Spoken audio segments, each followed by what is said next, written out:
Back, everybody. A&M Commerce Lion women winners in Game 1 of our Thursday evening doubleheader. Charlie Chitwood here, joined now by Jason Burton. Lion women 92-77. Coach, Mount, excuse me, I want to say Mount somebody. It's Midwestern. Midwestern. And yeah. they put, you just can't stop them from scoring, but y'all been able to put a few more up on them than they. I mean, that was a heck of an offensive game for us, but that's not, that's not our typical game right there. Right. We did not play, we did not guard like we normally guard, and that's a little frustrating. And I didn't think our attention to detail on the defensive end was very high.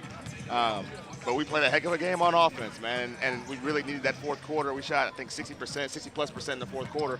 And I thought we finished the game out offensively the way we needed to finish the game out, but just, didn't guard like we normally do. And we got to make sure we get back to guarding because the next team we play, Cameron, at home, that whole team can really fill it up. And if we don't guard, it can be a three-point barrage. And so we got to get back to it. We let – hey, Micah had a heck of a game, man. She played her tail off.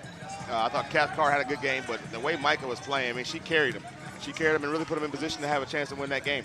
Schneider averaging just over 10 a game. She goes off for a career best 31. Hey, how do you like this? Just got word from Canyon, Coach. Tarleton State has knocked off the Lady Buffs in their own barn, 52-49. That took overtime. West Texas now has another loss. And that's just all good for your A&M Commerce ladies. Yeah, so I think I got word this morning that I believe they're starting for WT, Tiana Parker, who's been Defensive Player of the Week twice. Got hurt last week. I believe she's hurt and she may be out for the remainder. I hope that's not the case because, you want to play teams at their full strength, but, that's part of it. We've been there, and it's going to be next man up for them. But big win for Tarleton. Tarleton's been playing really well down the stretch. They normally get momentum January, February, coming to March, really playing well. And so typical Misty team right now. Sure. Yeah, and she doesn't want to run into a typical Jason Burton team. You two love to go head-to-head, though. This is no typical Jason Burton team for sure. I mean, this is no typical A&M Commerce team. This team is special. And that's kind of what I talked to them about in the locker room. I think that, it's like at times we get bored and we're not playing as hard. Our bench energy is not the same. And Coach Rose asked me just a second ago, were we tired? And we're going a lot shorter in practice right now and trying our best to give them legs. But we got to come to play on the road. We got to create energy on the road. I thought that we didn't do that today until very late in the game, and that's something that we got to make sure we bring. When you don't have your home fans and you don't have that normal crowd support that you're used to at home, you got to create your own energy, and we didn't do a great job of that today, but found a way down the stretch to get a win.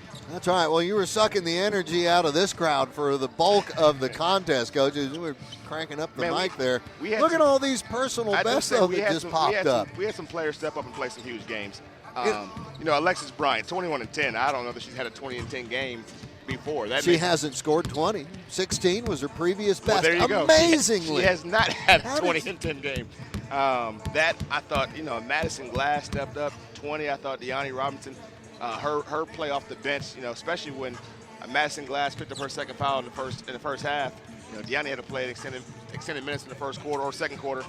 And, down the line, man, Shania early on had a great offensive game. I don't know that she's 8 assists. 8 assists. That's a new record. And she had 7 So is at Madison's halftime. 20, by the way. Yeah. So we had some people really step up and play individually, have great offensive games, and you love to see that. But we got to make sure we get back to guarding. Coach, Midwestern's got some height inside. Cathcart is a strong play, a little bit undersized for a post maybe, but Hannah Reynolds, they normally do some pretty good rebounding over there. The Lion women today dominated on the boards, 48-29. We did. We had to find a way to get some extra possessions for ourselves. We had to find a way to – we scored off of second chance shots a lot, and I thought that was a difference for us in the game today because just normal offensive flow wasn't necessarily happening. I thought they weren't great on the defensive glass today.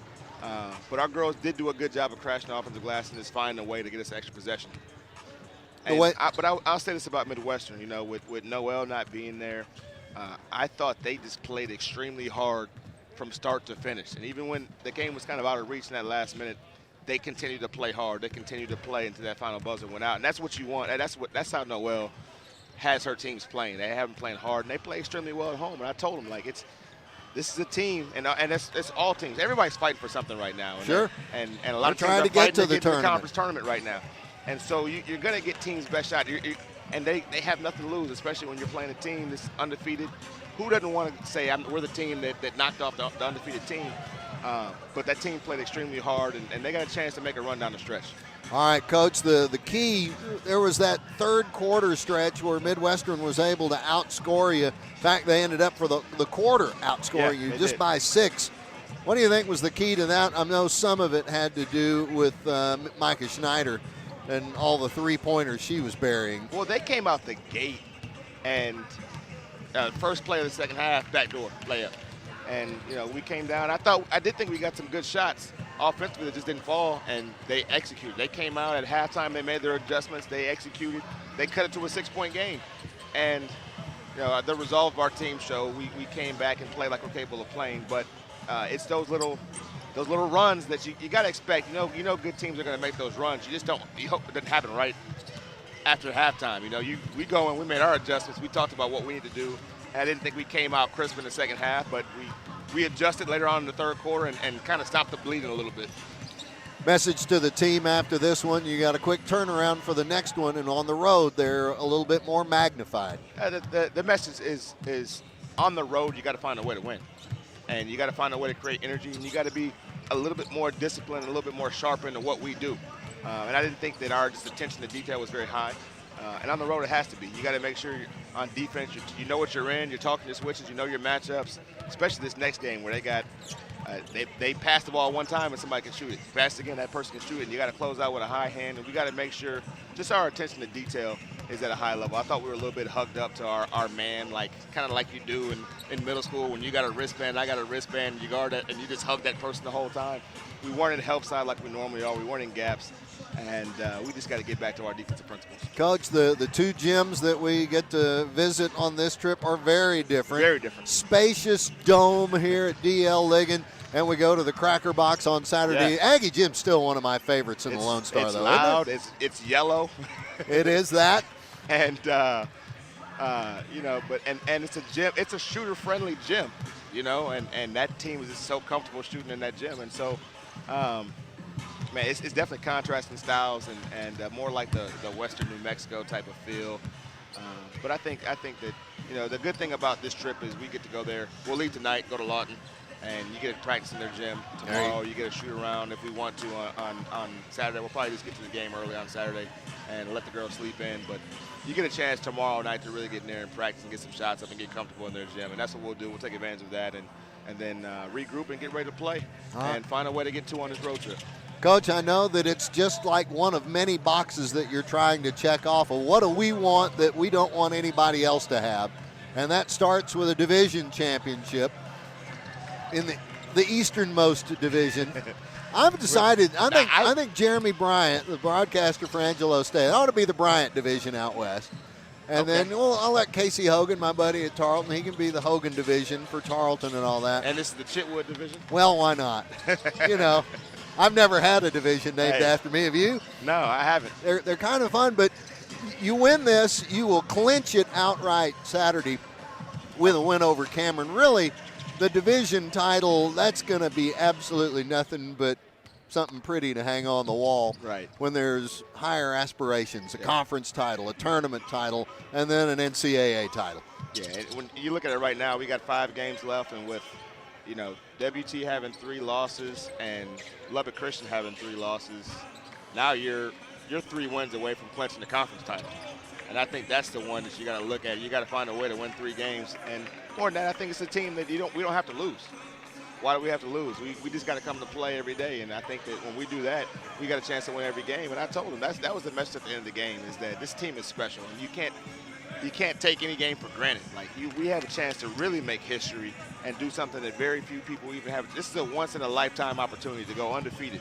Only 4 previous Division II women's teams have gone undefeated. Yeah, and that's special. That's something that's very special, and you'll remember that for the rest of your life.